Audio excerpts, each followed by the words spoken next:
اعتقد مشروع مدرسة زين بالقرب من هارديز، بالقرب من المدارس والمواقف والمصافط، والارتداد تقريبا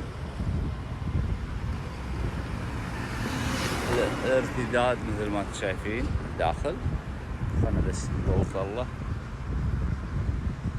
هذا الارتداد يمكن 12 متر تقريبا، 12 متر.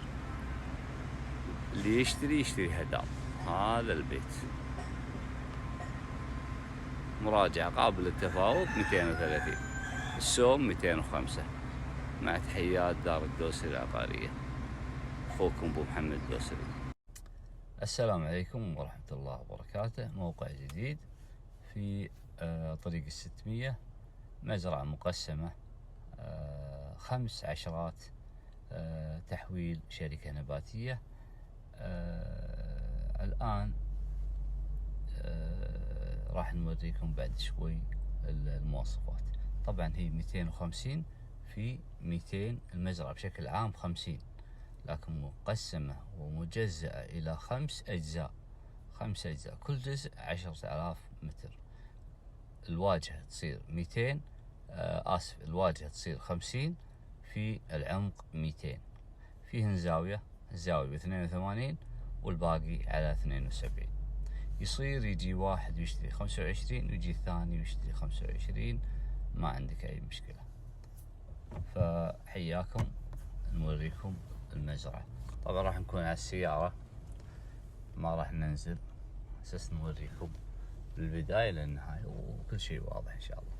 مع تحيات أخوكم محمد الدوسري، حياكم معنا نشوف المزرعة. طبعا هذه الزاوية مزرعة، هذا الارتداد، عندها ارتداد كبير. طيب تمشي بهذا الاتجاه.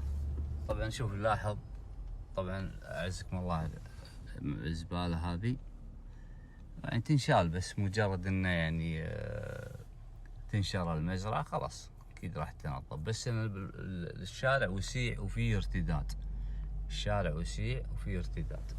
طبعا احنا قلنا من الزاوية لين معلمين عليها بشريطة حمراء. شايف الشريطة هذه الشريطة من. السلام عليكم ورحمة الله وبركاته. حياكم.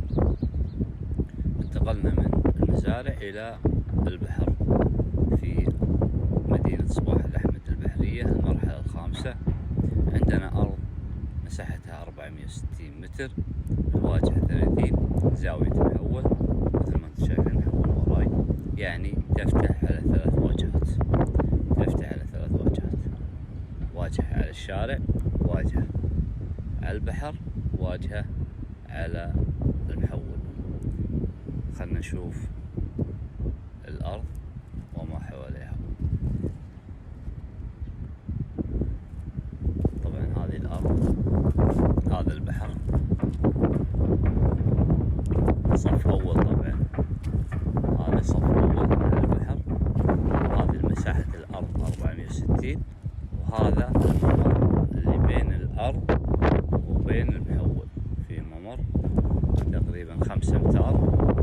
هذه الظهر المرحلة الخامسة. مثل ما انتم شايفين الجيران بانين،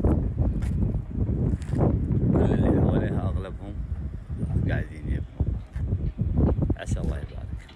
بالنسبة للسعر، السوم 310، والرجال ما هو بعيد، رجال قريب، والمستقبل لها يا جماعة. هذا المستقبل، وخيران لها مستقبل طيب. فإن جتك الفرصة فلا تطوف. الله يحييكم، مع تحيات أخوكم محمد الدوسري.